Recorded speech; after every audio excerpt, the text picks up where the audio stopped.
Hello and welcome to another episode of Two Tickets Please. I'm your host, Josiah Wampfler. On this special episode, I'll be joined by two staff members from Tone Madison to discuss our Wisconsin Film Festival experiences and the films that we saw. Then I'll wrap up with reviews of my 4 favorite films from the fest, which should be available to watch in the coming months. So let's go now to my discussion with Grant Phipps and Sara Batkie of Tone Madison. I'm here with staff members of Tone Madison for a discussion, wrap-up discussion of the Wisconsin Film Festival, which just took place earlier this month. So to introduce who I'm talking to here, we have Sara Batkie, who is the author of the story collection Better Times, which won the 2017 Prairie Schoonover Prize and is now available from University of Nebraska Press. She received her MFA in fiction from New York University in 2010. Her stories have been published in various journals, received notable story citations in the 2011 and 2019 Best American Short Stories anthologies, and honored with a 2017 Pushcart Prize. Her writing has appeared online in Bright Wall Dark Room, Crooked Marquee, Lit Hub, and Tone Madison, among others. She currently lives in Madison, Wisconsin, with her ornery rescue dog, Archie. So thank you for joining us, Sara. Thank you. And then we also have Grant Phipps, who is a Madison transplant, started writing about film for local publications like Lakefront Row over a decade ago. He's steadily contributed reviews, interviews, commentaries, and other arts coverage for Tone Madison since the fall of 2016. For the last plus 7 years, Grant has been working as Tone's staff editor for the film section. More recently, he has been involved in helping curate select Mills Folly microcinema experimental programs. You may hear him professing an undying enthusiasm for sound design, something that informed his stint as a community DJ at WSUM 91.7 FM from June 2016 through January 2020. So welcome, Sara and Grant. Yeah, thank you very much. Yeah. So yeah, we just wanted to get together and have a discussion about the Wisconsin Film Festival. We all went, we all enjoyed it, and discuss the films that we saw. So I just want to start first with your history with the festival, and then what your schedule looked like this year. So for me, I started going to the festival in 2022, a year after I moved down to Madison. I think I started with about 8 films that first year, and then this year I saw 15. Managed to squeeze that in. So yeah, we'll start with Grant first. Talk about your experience with the festival. Oh, thank you. Yeah, I moved to Madison in late June of 2010, so coming up on 15 years. Okay. But I didn't go to the festival, obviously, until the following year, 2011, when I was volunteering. I only saw 4 films that year. A coworker at the time, Victoria, she recommended volunteering so I could get into some of the films for free. It was a little bit different volunteering situation back then. And then I did that for a few years, and then I think by 2015, I had moved into doing press coverage for Lakefront Row, and then I stopped volunteering. So one thing I wanted to note about this year is that it's the first time I managed to go to a film every day of the festival, including opening night. Every other year it's been like I skip opening night or I go to some films but skip a day just for rest during the week, like usually like a Monday or Tuesday, but I managed to go to something every day in 2025. As far as total films I saw this year, I think including shorts, it was 39, which is kind of astonishing, really. But that was just in 16 programs, and in those 16 programs, 13 of those were features. So the rest, 26? Or no. Yeah, 26, right? Yeah, not a strong suit. So yeah, those range from like a few minutes long to like 40 minutes long, like the Leos Carax film as part of the Critics and Cineasts program. Yep. All right, Sara. Yeah, so I think I'm like you. I'm pretty new to Madison as well. I moved here in spring 2022 and too late to attend the festival that year. So Yep. my first one was in 2023. So Okay. this was my third year attending. I also volunteer and have every year since I started attending. I first heard about it because I was just Googling volunteer opportunities in Madison and kind of came across it. I really had no idea that it was like such a huge thing, Yeah. and was really pleasantly surprised my first year, just to see the real kind of the broad stuff that they bring in, and how long it lasts, and it was a great opportunity just as a newcomer to get to know the city and its community. So I've kind of continued doing that in the years since. So this year, I saw 13 features and then one shorts program that had 13 shorts in it. So I guess that would be 26 films total. Okay. Well, before we get into the films, I just wanted to kind of discuss the festival logistics. So, and your overall experience with that. So, venues, how the schedule worked out, the food, and anything like that, basically. And then any changes you might like to see in the future. And Sarah, I'm obviously interested to know your experience as a volunteer as well. So yeah, we'll start with you. Sure, yeah. So let's see. I think I saw films in every venue this year except the Marquee, but I have been there in the past. One thing I kind of liked about this year, as opposed to some years past, is, and this may just be a factor of the kind of films that were being considered rather than years before, but a lot of the stuff I saw was much shorter than last year. Last year, I think I clocked in a Yeah. few like 2.5 hour plus movies. And this year, there were a lot more that were more in the kind of like even 80 minutes to 100 minutes range. Yeah. Which meant I got to see a lot more stuff, which was really nice. I guess one benefit I should mention, for people who maybe don't know and maybe are thinking about volunteering, is that a nice thing you get is 6 free tickets to movies. So that was definitely something that I took advantage of this year, which is always really nice. As with, I think, any festival, you have to make a lot of tough choices. Yeah. There are always a few heartbreaks. Just a matter of what's showing at what time, what's up against other things, and some things are shown twice, and you have a few different opportunities to see them. But there were a lot more. There were a lot more things I wanted to see this year that were only showing at one time. So that obviously meant, having to miss a couple things. And, as always happens, especially on Saturday and Sunday, were very packed for me and my group of people I was seeing stuff with. So there was at least one time where we missed something because something had started a little bit too late, and we were running from basically the Cinematheque up to the Bartel and did not make it. So, so that's always something that I think is just going to happen by nature of just the way the festival is set up, and that's just kind of how it goes.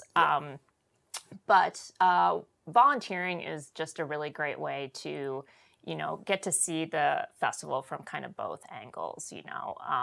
So you have going to movies, which is really fun. You're usually with your friends or family or whatnot. But what's fun about volunteering is just kind of talking with people who are in line that you don't normally come across, and just talking to them about what they liked, and something that maybe wasn't on my radar. Kind of just hearing what they enjoyed kind of made me more curious about things. So that's always really fun. And now that I'm kind of on my third year, I guess, I've been volunteering at the same venues, so I'm starting to work with the same people a little bit more. You kind of get your little crew, so that's been really nice. I guess the one thing, and this is maybe getting a little inside baseball, but this year I think they opted to open up the volunteering slots before the film calendar was announced. Oh yeah. Which I understand that's probably helpful for a lot of people, and I'm not necessarily saying they shouldn't do that, but it did mean I had to sign up for slots without knowing what was Yeah. going to be playing. Yeah, that's tough. So yeah, that was a little bit. Yeah, I definitely missed a couple things that I had been hoping maybe to see because I had to volunteer. But Yeah. that's not a bad thing at all. I'm just mentioning it just in case somebody's watching. And I've had Ben Reiser on the show. So okay, well there you go. Possible he might be listening. Yeah, you should plug your from the lens of a film festival volunteer piece that you wrote for us last Oh year. yes, yes. Get into a little more of those thoughts, Right. perspective. Yeah, No. yeah. Yeah. So, Grant, what was your experience like? One thing I always appreciate about the festival is just kind of how it brings a lot of people together. In my notes here, I have it described as a conduit to conversation with people who I don't normally see at the movies or just kind of see throughout the year in general because of, life plans, paths diverging. A friend of mine, Jess, we used to go or show up coincidentally at like free jazz shows around town. We kind of ran into each other a couple times on Friday evening and Sunday afternoon, so it was great to see him.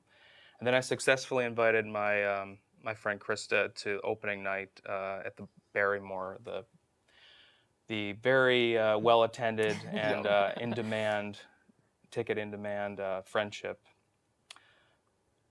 As far as like criticism this year, I think I'll echo Sara in saying that there were a few too many one-time screenings, but I feel like that the programming was structured with that in mind.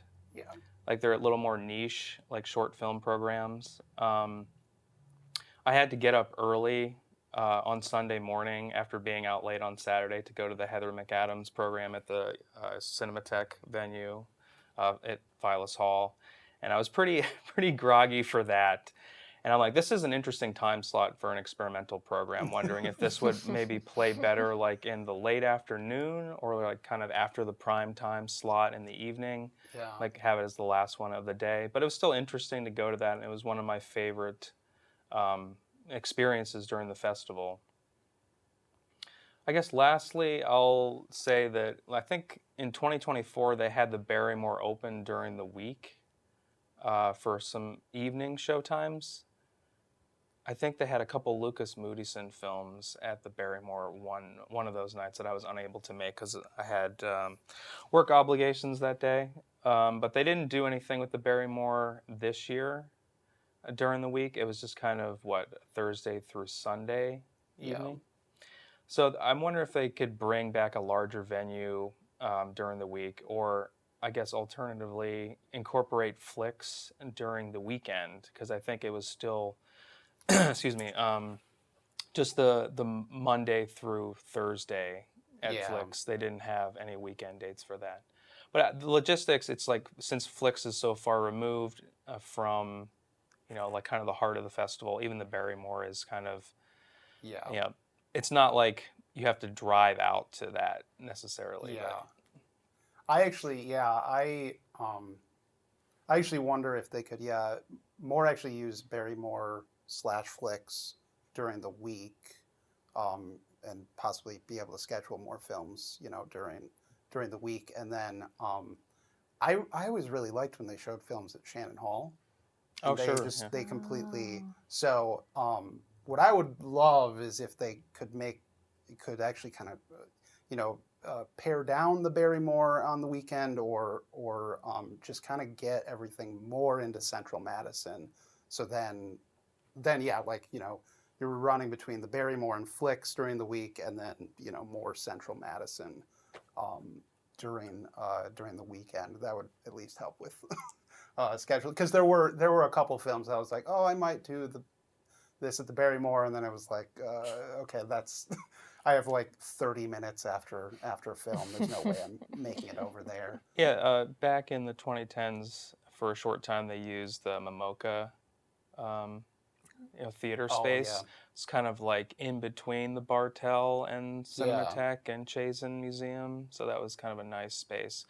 Kind of a smaller theater, so I'm wondering if that factored into why they're not using it. and I think there are some audio issues in that space. Sara might be able to confirm that too. They've had some audio issues in that space. In the MoCA MoCA. Cinema. Yeah, yeah. I've only been there a couple times, but it would be a cool place to see a It was, festival movie. So I hope it's possible in the future again, just have some smaller niche repertory things in there. Yeah. Utilize that space. Yeah, and I guess the audio aspect is kind of my main complaint with the Barrymore. Oh, really? I really like the venue, but for films, if you're not sitting towards the front, it can get really boomy there in the sound, and the bleed just because it's a concert venue. So I don't know, maybe if they put up some panels or something or something that might help. And I guess this would be a good lead into talking about the films that we saw and kind of the starting with the more disappointing films. One of mine was in the Barrymore seeing. I guess I'll say Seasucker Blues.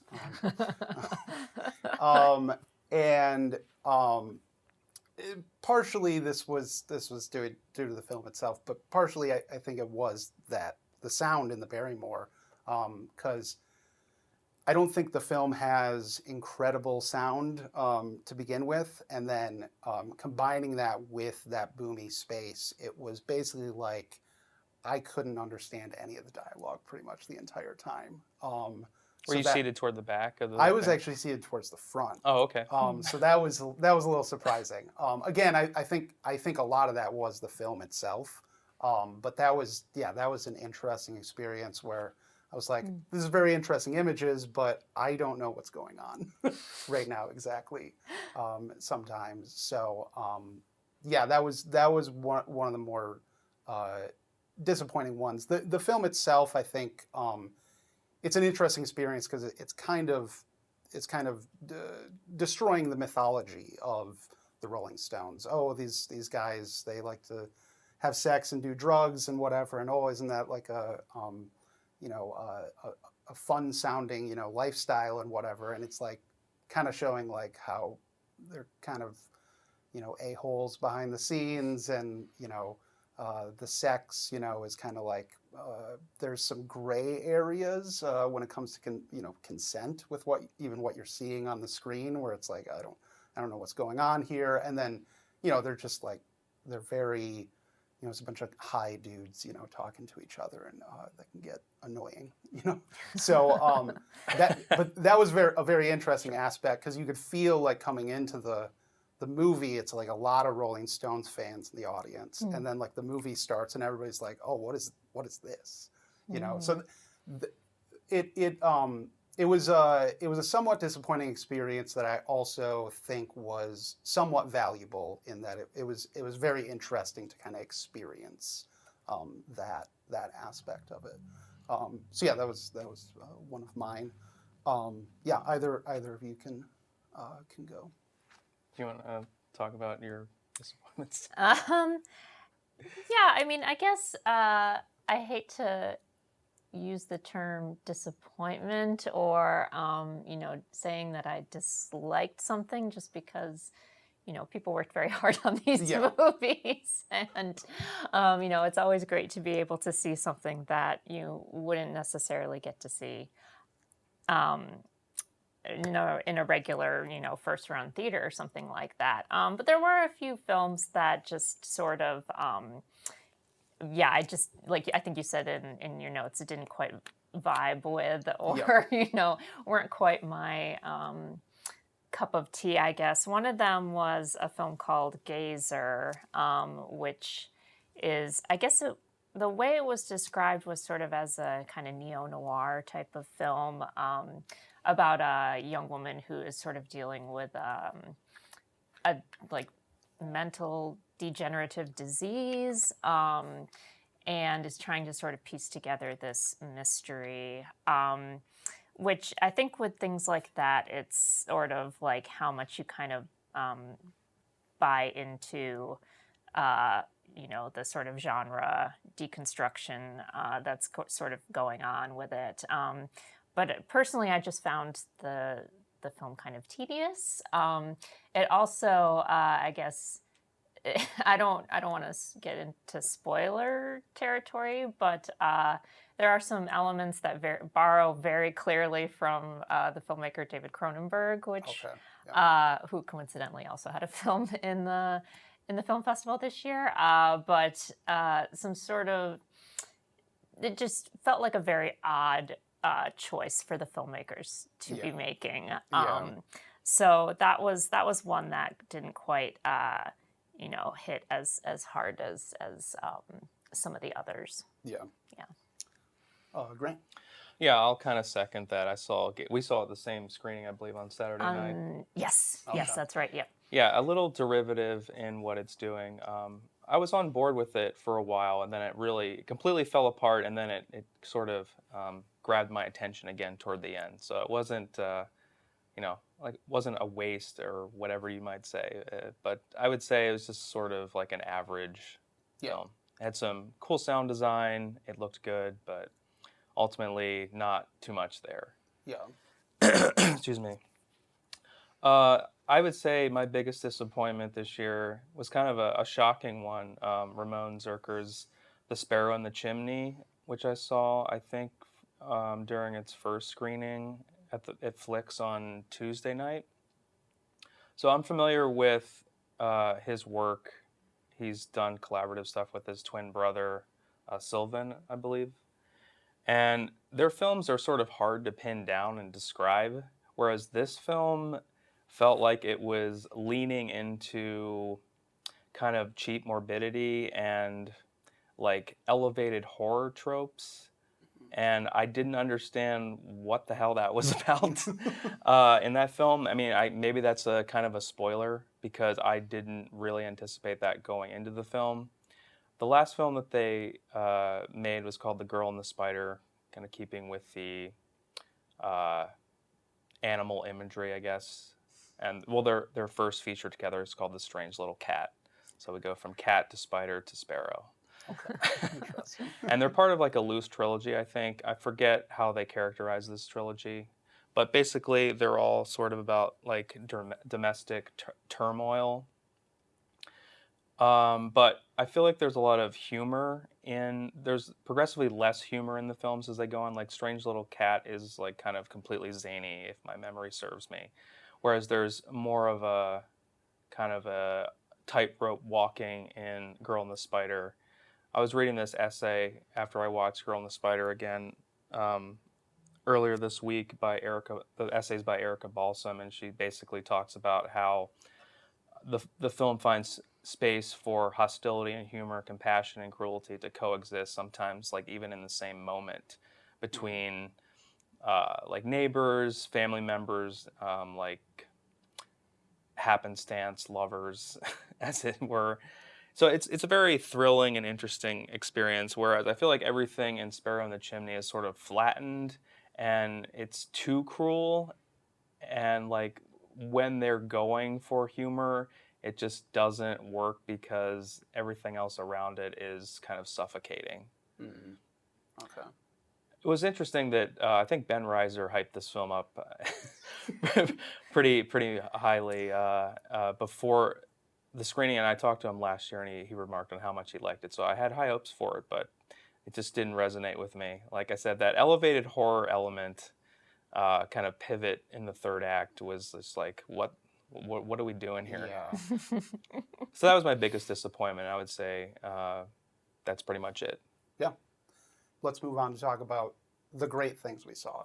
Our favorite selections from the festival.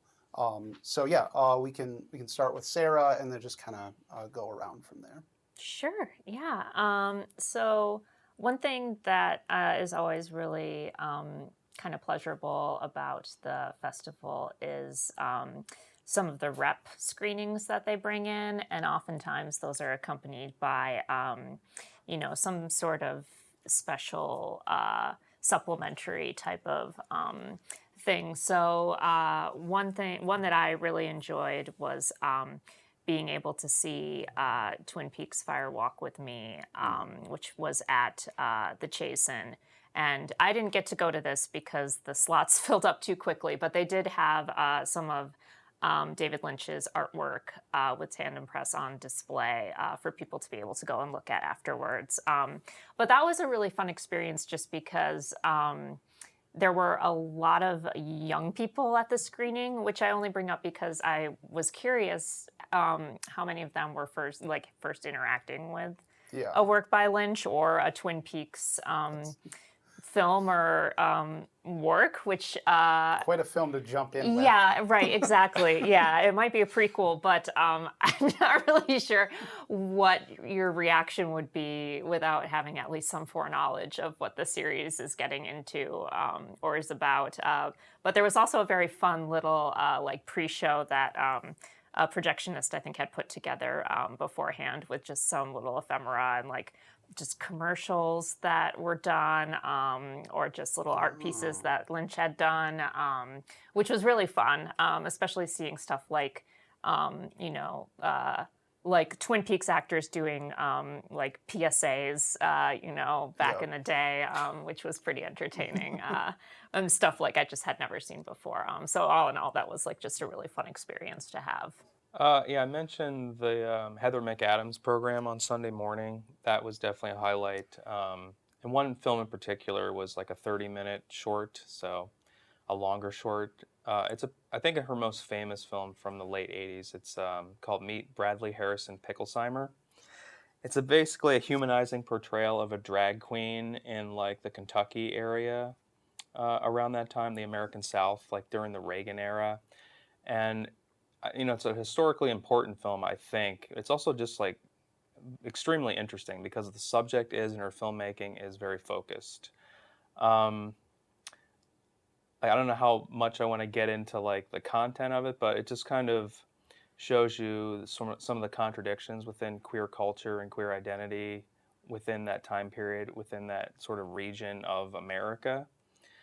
And while I was watching it, I was kind of wondering what the John Waters community would think about the portrayal of this person who doesn't have a drag name. They're just going by their given name, Bradley Harrison Picklesheimer. Oh, okay. And I was looking it up, and I was I realized Divine had passed away the same year that this came out, so they wouldn't have had a chance to see it. But I'm kind of wondering, even some of other Waters regulars, what they thought of this film and if they championed it or not. It was also just a special program because the Chicago Film Society restored these films on 16 millimeter and projected them. And Heather McAdams was there and in conversation with Julian Antos from the Film Society, who's a renowned projectionist.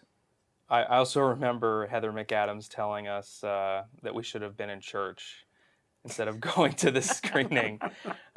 So that was a nice way to sort of ease my grogginess. I was little on edge, oh, I'm here so early. I had to get up at 9 after going to bed at 3 a.m. or something. Oh, God. Do you want me to name another film? Sure. Yeah, the other film was kind of at the very end of the festival, the penultimate movie I saw, Albert Sara. Is that how you say his name? I feel like that's not how you say his name. Possibly, I'm not sure. But yeah, Afternoons of Solitude.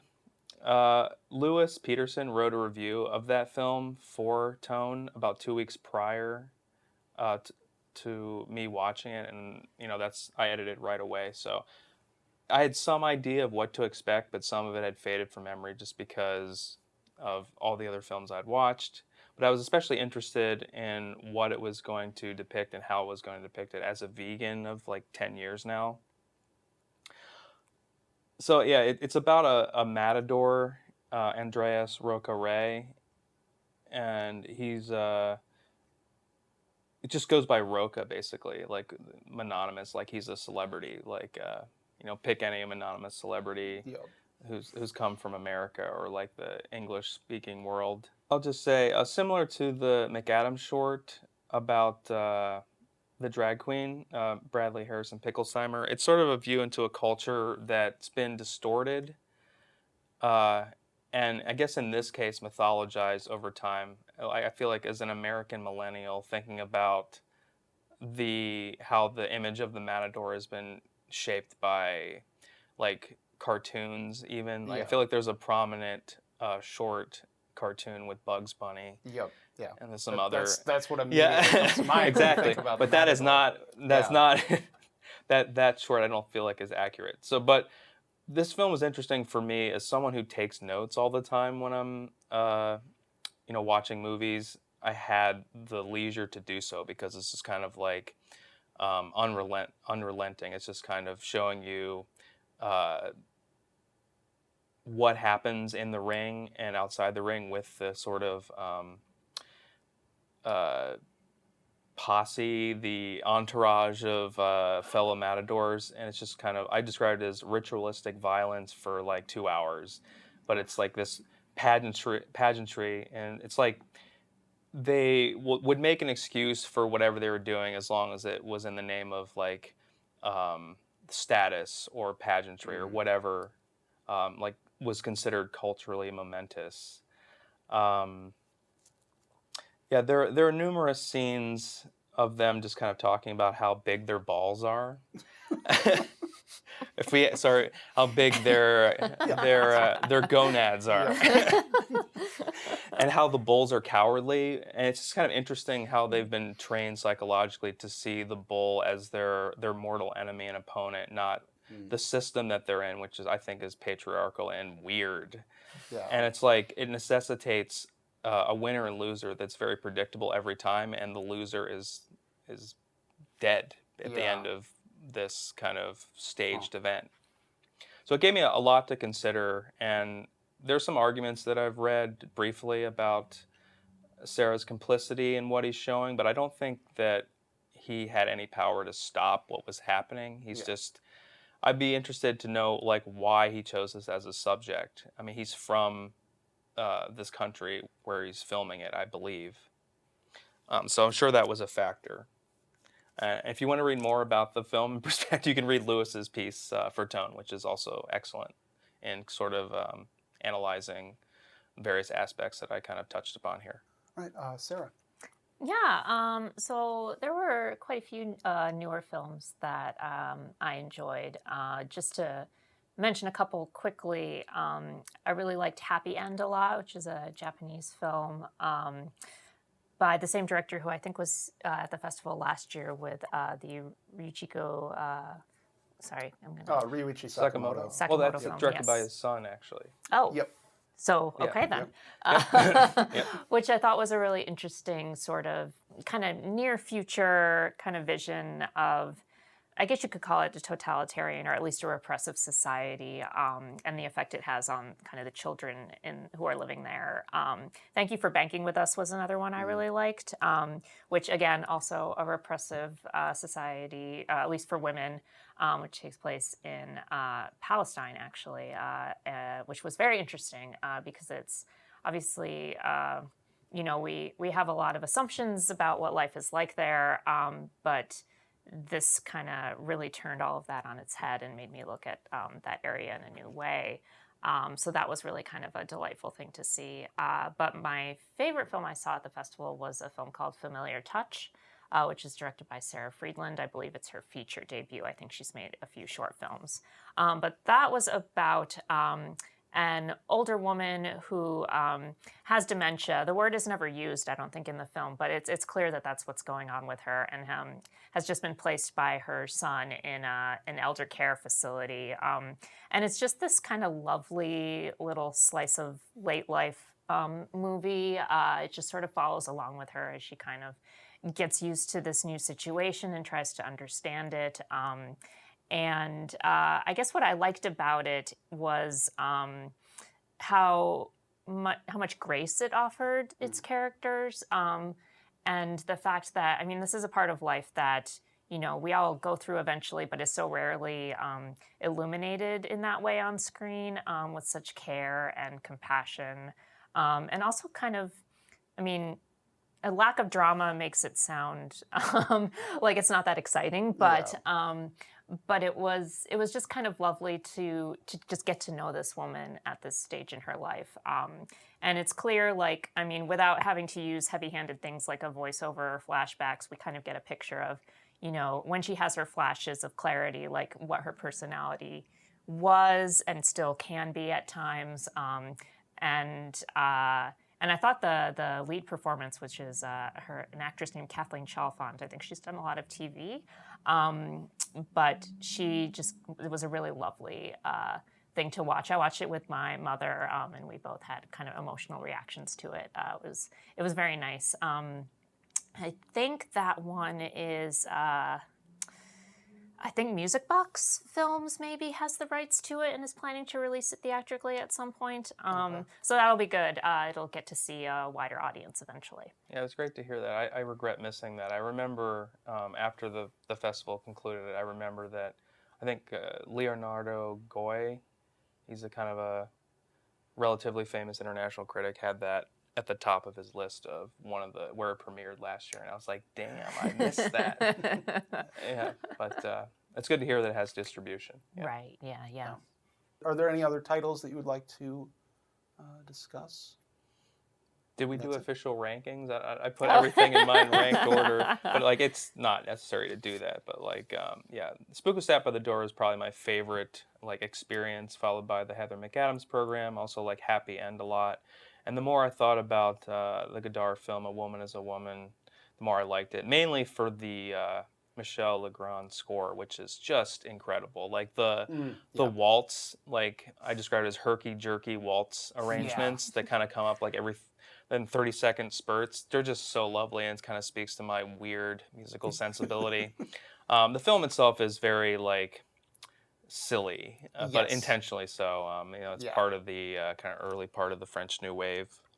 Yeah, those are some favorites, and then I mentioned Gazer being kind of disappointing, but not like a bad film. Maybe not even disappointing. Just it's just there. Yeah. It's just a film that's there. And I saw this Critics and Cineasts program on Sunday afternoon at I think 3:30. I was very exhausted by that point, but there were some longer shorts in that program, I think 3 that exceeded 30 minutes each. And I don't know if I got a lot out of. I feel like they were in dialogue with one another in an interesting way. I think it was a very well curated program. I just didn't think like the substance and style of any of the films really grabbed me in a way that I'd be like, oh, you should see that. Yeah. Understandable. But yeah. Anything else? We didn't mention Friendship. I assume all of us were at that opening night screening, and that's definitely one that will be opening wide or fairly widely, I think, in a couple months or a couple weeks anyway. I'll just say I had never been to an opening night screening at the festival before. This was my first time, and it was super fun. Sold out crowd, really enthusiastic, and actually, I think a lot of the screenings that I went to this year were sold out. It was and went impressive. to Rush, which was really nice to see that support for the festival. But yeah, that was just, it was, you know, it's a Tim Robinson movie. I'm not sure how super familiar people are with his brand of comedy. It's very uncomfortable, very in your face. He did not change it at all for wide audiences. It's very much in line with how he usually is on his show, which is called I Think You Should Leave. But with Paul Rudd in the mix and like some bigger stars who are all kind of right in line with his sensibility, which is really fun. But yeah, people were just howling, laughing, and it was really great to be in a huge crowd seeing that, which it was at the Barrymore that night. So yeah, that was a great experience. Well, I think that wraps up our discussion. I just want to thank you guys. Thank Tone Madison for this discussion, and just wanted to wrap up with letting people know where they can find you on the internet. So we'll start with Sara. Oh boy, I got rid of all my social media last year, so you could find me on Letterboxd, I guess. That's really the only place where I keep up with it. I do have a website, which is just my name, SaraBatkie.com. So if you want to look me up there, you can find me there. I have a Substack that I update monthly. So that's it. Yeah. Yeah, you can just visit tonemadison.com to see, and there's the film section, and you have to scroll down the page a little bit, unless we have like a newly published thing that's featured. The other thing I'll say is that I'm not always a part of it, but the Mills Valley Micro Cinema as part of Arts and Literature Laboratory is definitely worth checking out, especially if you're like looking for stuff outside of the campus scope and more experimental stuff. Yep. All right. So, yeah, thank you again, guys. And, yeah, that's it. Yeah, thank you. Thanks.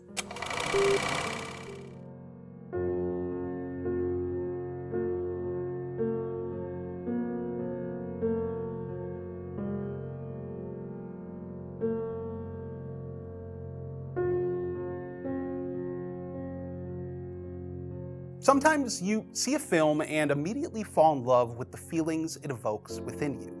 Second Chance, the debut feature from Subhadra Mahajan, is one of those films. One of the most magnificently beautiful films I've seen in a while. The film follows Nia, a young Indian woman who escapes to her family's summer home in the Himalayas to deal with an unwanted pregnancy, finding peace, friendship, and purpose in the quiet abode. Newcomer Dira Johnson is tremendous as Nia, her voice clearly communicating the uneasiness of feeling lost in your own life. And her beautiful features and piercing eyes were made to be captured on film, which Mahajan takes full advantage of. The film starts with a beauty surplus due to its magical setting, but the crisp, high-resolution black and white imagery, which has been perfectly graded, is even more exquisite because of Mahajan's eye for composition and the overall vibe she's able to create with both her images and sound design. Filled with adorable animals, jaw-dropping landscapes, twinkling lights amidst the cold darkness of the mountains, and some incredibly comfy-looking sweaters and sweater-adjacent garb, Second Chance makes you want to curl up with a cup of coffee, a warm blanket, and your favorite pet.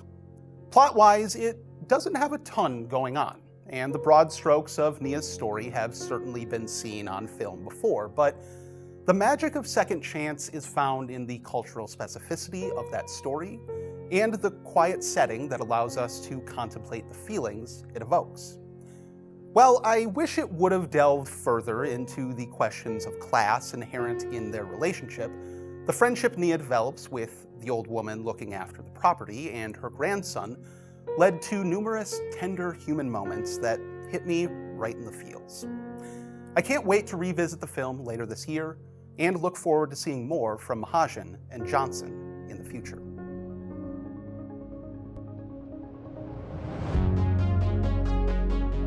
At last year's festival, I was able to see Ryuichi Sakamoto's final piano concert film, directed by Neo Sora, his son. I was blown away by the performance from Sakamoto, of course, but also left intrigued by Sora as a director. So I was delighted to see his narrative feature debut, Happy End, pop up at this year's festival, and left even more impressed. Blunt, in your face, and beyond relevant, Happy End feels like a bullhorn announcing a director we must take note of. Set in a near-future Japan where the government has used increasing earthquake activity to seize emergency powers, Sora tackles the rise of authoritarianism through the eyes of a group of high schoolers. Seasoned rule breakers who spend their nights sneaking out to underground techno shows, the teens stage a prank on their principal that goes a little too far, leading to a crackdown on the student body and an invasive new security system.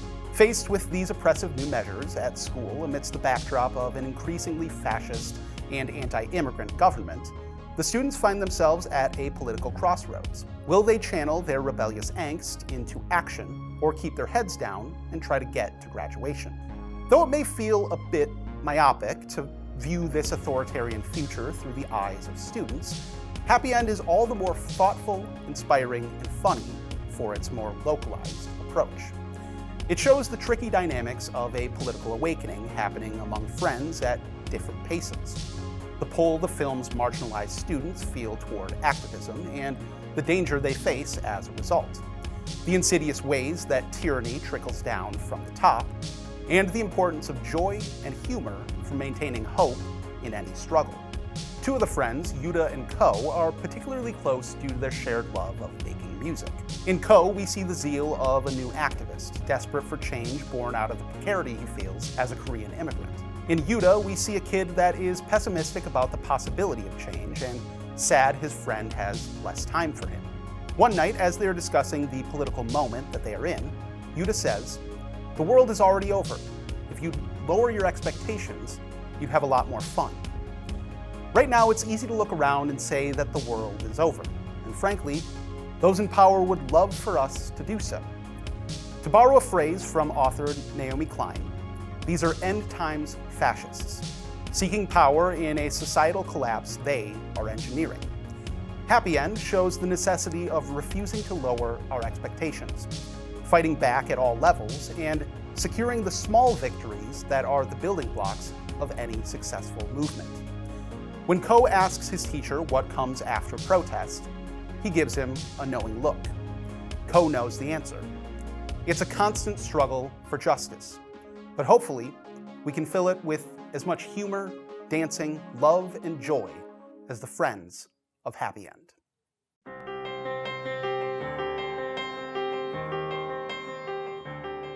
When I walked into the Palestinian film, Thank You for Banking With Us, I was not expecting a film as funny and as thrilling as it turned out to be.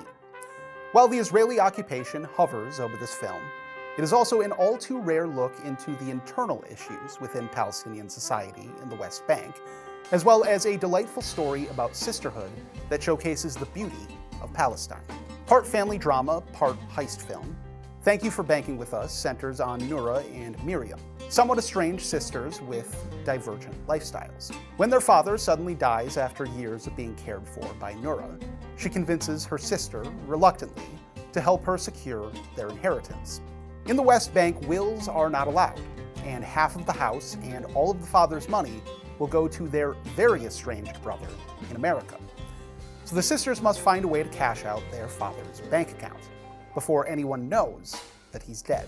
Gorgeously shot and beautifully acted, this stunning debut feature from director Layla Abbas is not only a twisty, fun time, but is also incredibly incisive. Through this feminist quest to secure their futures, Noura as a single woman uninterested in marriage, and Miriam as a woman looking to separate from her husband, Abbas shows us the barriers Palestinian women face for their own self-determination, but also subtly points to the ways the Israeli occupation reinforces those very same systems.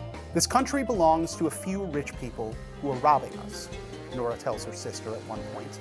Whether that be the bank, which proudly proclaims on a sign outside that they'll help you own your land, an ironic statement given the Israeli occupation, or the Palestinian Authority, which claims to fight for Palestinian liberation while working with the Israeli government, the rich sell false hope while maintaining their power. Meanwhile, normal Palestinians suffer under both governments.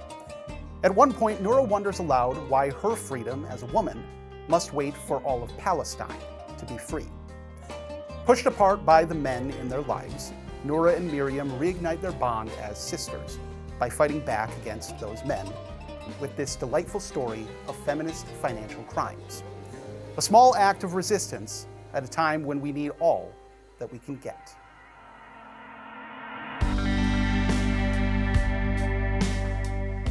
My favorite film of the whole festival happened to be the last film that I saw, the incredible documentary Middletown.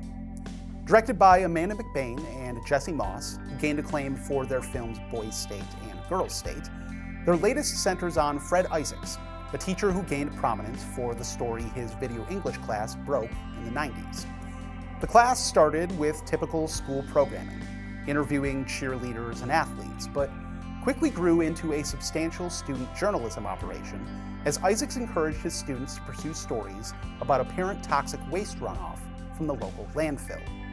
Using a mix of archival footage, interviews, and recreations, Middletown shows us the unfurling of that crazy tale of political corruption involving local and statewide elected officials, backroom real estate deals, the mafia, and the funniest Deep Throat character you will ever see. Leaving my screening, I was absolutely buzzing. A true crowd pleaser with thrilling twists and turns, moments of humor, and extremely compelling subjects, Middletown is also a heartfelt reminder of the importance of local journalism. Backed up by an encouraging teacher, the students show a maturity and a drive that is beyond their years and puts real adult journalists, both then and now, to shame.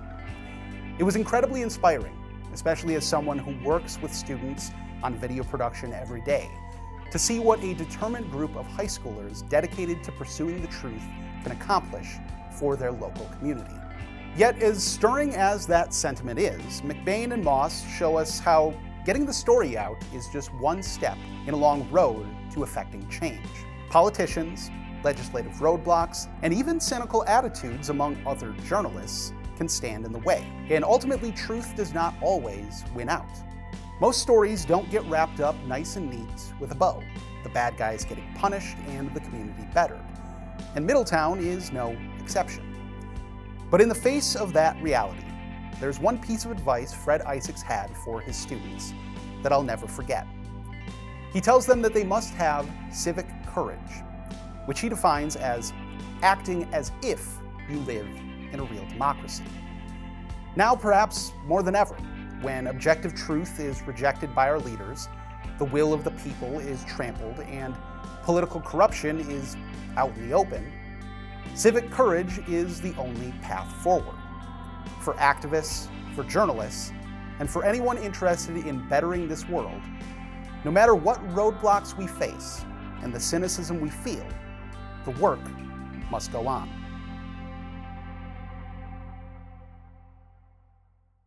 And that'll do it for this episode of 2 Tickets Please. If you'd like more written content from me, I'll have a review of the film Ephus up on my site soon. Just go to 2ticketsplease.substack.com. Thanks for watching.